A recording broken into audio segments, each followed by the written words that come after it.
so to speak, good there.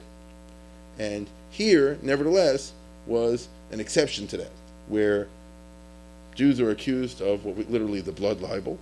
The Count Theobald thereupon commanded all the Jews be thrown into prison, with the exception of a certain woman named Pulsalina, from whom he entertained a particular affection. She was this very important and beautiful Jewish businesswoman. At first, the accused hoped to escape by paying a heavy ransom. Indeed, the Count sent a Jew from Chartres to negotiate concerning the price of their acquittal. But then a Catholic priest intervened, beseeching the Count to punish the Jews severely should the accusation be well-founded, if it's borne out in court. Now, how in the Middle Ages, in the 12th century, in medieval France, how do you bear something out in court? As the accused could not be easily convicted, they determined to submit the witness to the water test.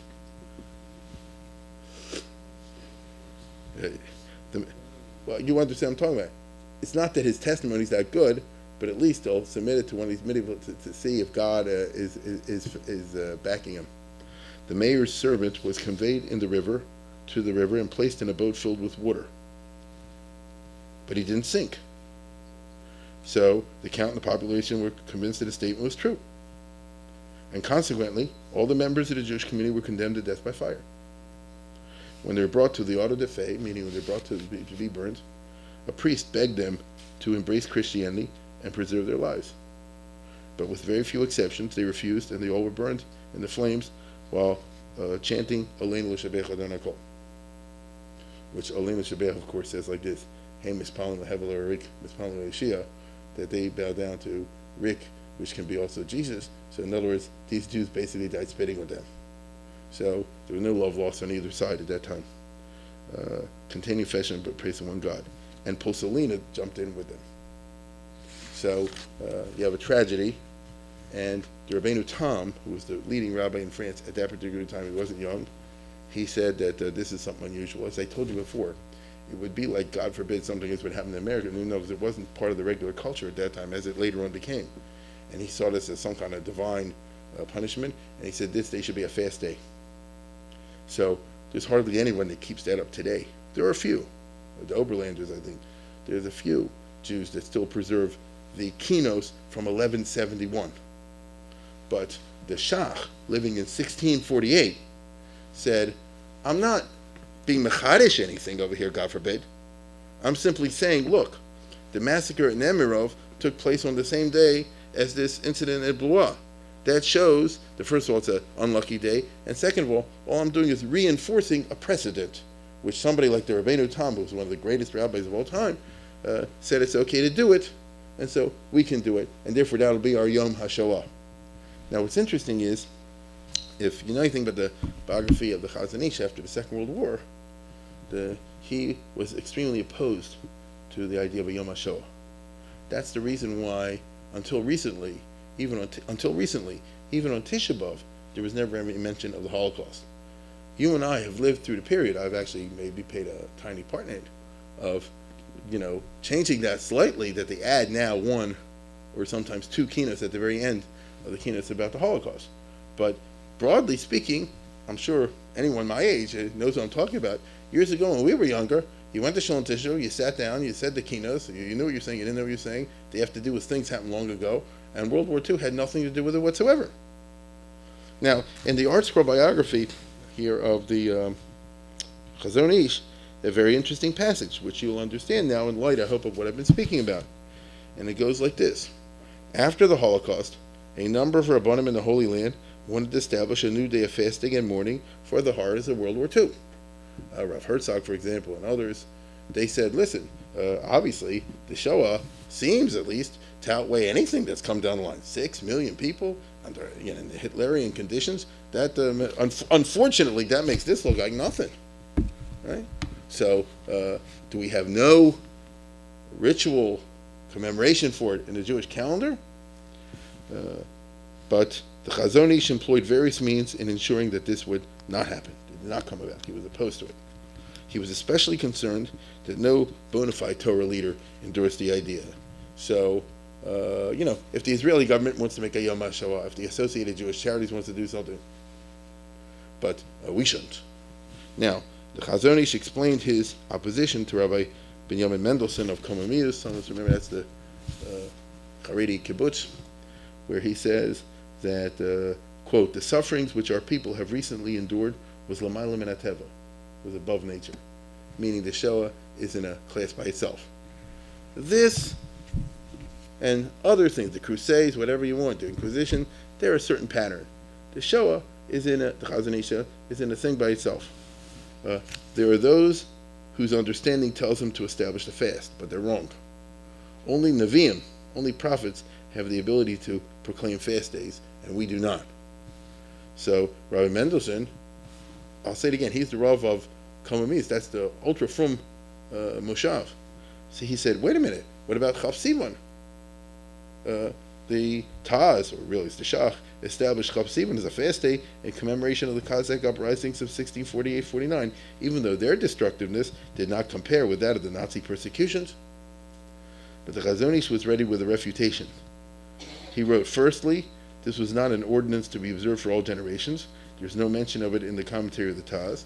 And to be perfectly honest with you, we don't really have it as, it's something that spread spontaneously. And as you see up here, very interestingly, the Shach himself, as I just read you, said, this is something I'm doing in my family. If you want to join, you can join, but this is something I feel comfortable with. And so that's a kind of a legalistic argument. So it never was established as Yom HaShoah or Yom Chmelnytsky or something like that, right? Second of all, our spiritual level is not that of the Taz or Shach. For all we know, succeeding generations may be superior to our own. Who are we to establish new ordinances for them?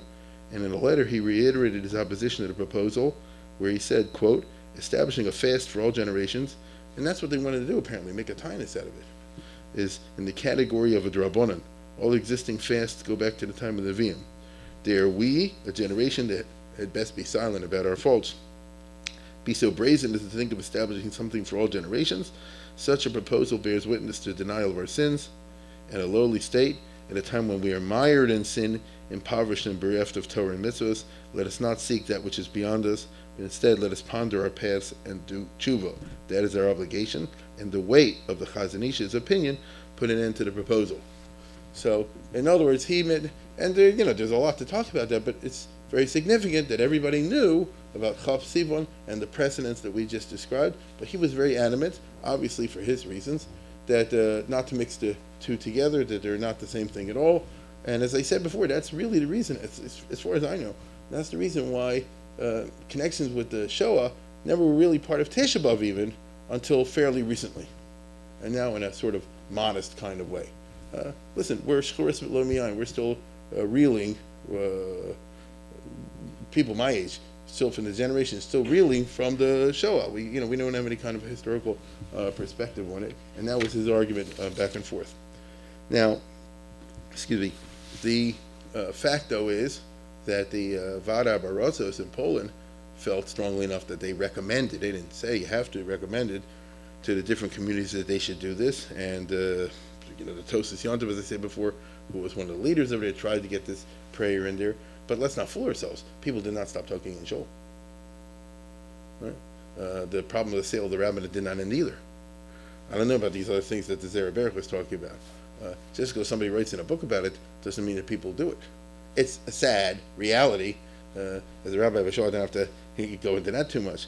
But it's not that, as a result of this overwhelming shock, people decided to change their patterns of life.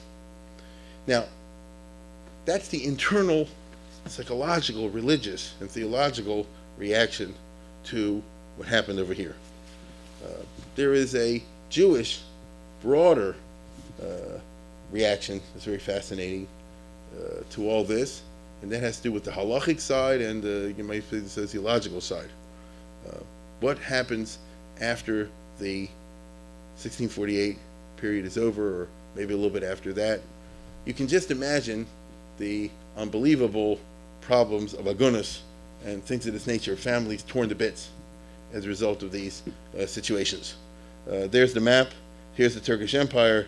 Who knows where all these people ended up with? You understand? Who can keep track of all this? We're about to, on Tisha B'Av again, recite the famous story about the son and the daughter of the Kohen Gadol trapped in the room, and they didn't even know who they are. And that's to personify the tragedy of the torn family. there are people, you know and I know, that even today, once in a while, you read in the papers, a brother and a sister are still alive. They'll find themselves from the war, they didn't know they were alive, right? They'll meet somewhere. Now, go back to the 17th century, and you can imagine that until 1648, everything was going great. And then all of a sudden, the uncle's not there, the aunt, the sister, the brother. Where are they? Missing in action. That's sometimes even worse. You follow? Some people had the following fate. They got captured by the Tartars. They got taken to the river, as I'm pointing over here. They eventually got schlepped down into the slave thing, sent over here somewhere, and as we'll see later on, if they were lucky, they got ransomed out. Once you get ransomed out, how do you get back? That's not so easy. I mean, I'm asking you a question. In 1650 or 1660 or 70, how does one walk back, especially for a woman? How do you walk back across Europe? Through repeated war zones. I mean, this is Vildechad. This is the Turkish Empire. Here's one giant war zone. Here's the Tartars versus the Cossacks. I mean, how do you do this? Now, if you have the opportunity, you can do like this. Take a ship, right, whatever, and go back that way. Who can do that? That happens once in a while. You understand what I'm saying? To study the records, such as we have, of the survivors and of the returnees, is to make us understand that for some people, they had experiences like a novel to get back home. And that means that if you lived in Poland in the 50s, the 60s, the 70s, the 80s, and the 90s of that 1600s, there are always stories out there, aren't there, of people who you thought were dead for many years showing up. And sometimes that's a positive thing, and sometimes it's not. Do you understand what I'm saying? Sometimes it's not. Sometimes, just to take an obvious example, sometimes the guy's convinced his wife is dead, he remarries, she shows up 25 years later, he's got a whole new family. How do you locate within that? Sometimes you have the reverse situation. There, she was convinced her husband was dead, she got married, and the husband wasn't dead. Then you have even a bigger nightmare from the Agun and the Halacha side. How does one deal with this? There's a classic story, there are many, but there's one very famous story that illustrates the great difficulties of this period, and that is told by Yaakov Emden, who in his famous autobiography, controversial autobiography, the Megillah Sefer, which was published long after his death, and he writes about his ancestors. Now, Yaakov Emden was born around 1700, a little bit later, so he was born not too long after what we're talking about. Let's say 40 years or so, 50 years after the events we're describing. So his father, his grandfather. So you go back 2 generations, that's his family. His grandfather was married to the daughter of a Chashuva rabbi, one of the biggest at that time. This person. Look how fat that saber. The Shar Ephraim was just reprinted. Shalos and Shubas, Ephraim Cohen. This is like a classic of the old-time Achronim. It's really amazing, and it just came out for the first time, reprinted in a couple hundred years. It's one of the golden oldies. I like that kind of stuff. Now, the Shar Ephraim was one of the leading rabbis, Dayanim in Vilna. So you can just imagine the elite nature of what we're talking about. And then comes the wars, and then comes 1655, and then comes the Russian army, as I told you before, participating inside of the Cossacks, and they invade Vilna, and the Jews have to flee or get killed, or stuff like that. And so, as he puts it over here, his grandfather, who was very young, who was married to the daughter of the Shiva, rabbi, whatever you want to call it, his grandfather got separated in the melee, everybody's running away. Here come the Cossacks or the Russians a few miles away, everybody runs in 5 directions, and in a mob scene, as remember we saw last time, people even let go to the children. So, the horror and the terrors were just indescribable. And so as he puts it over here, he was very young, when they were all fleeing because of the Greek attack. So he got separated from his wife. Now, husband was about 13, 14, 15 years old, and so was the wife. That's what we're talking about in those days. And the bottom line is, the wife, who's a girl, Really, she's probably 14. She and the father hold hands, and so they run away together, and the husband gets separated from them. The father and the girl end up here, right? They run away from Vilna, and I forget exactly how they do it, but they end up here in Moravia. And eventually he becomes the rabbi in Budapest, or Ofen at that time, which was still part of the Turkish Empire, as you see. So he's still this person, right? He's a big name. So when he comes to a faraway country, he'll get a job. But what happened to the 13 or 14 or 15-year-old husband? So he disappeared. Well, Va'adoni of Ezekeni Shar Ephraim Mechased Agadol Yomu Yosh B'Tainis Chutz M'Shabbos V'Yontif. Excuse me, I got the wrong page. Here it is. V'Kasher Pagu B'ish Tzadik Alos V'Garza. So what exactly happened? He ends up, as I say before, rabbi somewhere. They can't find a husband. Here's what happened. Kasher Pagu B'ish Tzadik Azeh. He was seized by a Russian or a Cossack or something, and they said, "This is sad." He said, "All right, get down and bury your neck. I'm gonna chop your head off." And the Jews did it. So like the Katzon latevach yuval. What can a Jew, especially a 14-year-old kid, what can he do? So you're gonna chop his head off. V'chein also, and so this 14-year-old kid did that. He, went like that. Pashat Savro Lechev Echad L'Shchita. V'limser Nafshal Kiddush Hashem. He's going to die. He's not the only one. U'Ba'odena Al Birkov L'Kabel Amisa B'Makas Cherev. It's like a movie. So he says, get on your knees and put your neck out or whatever. And while he was on his knees, they probably said the bracha, I guess, Asher Kishem Mitzvos V'Tzivano Al Kiddush Hashem. Kimat Parchan Nishmasa, and he was dying of fright. Hini Zem Malach Hashem Nogabo. It's as if he was touched by an angel. A miracle happened. Ki nosan Hashem rachmim believe hatzor hatzorer. God put rachmim in the Cossack, or the Russian. B'chomal rach l'shonov, and the guy felt sad. Hey, he's a 14-year-old kid. Why should I chop his head off?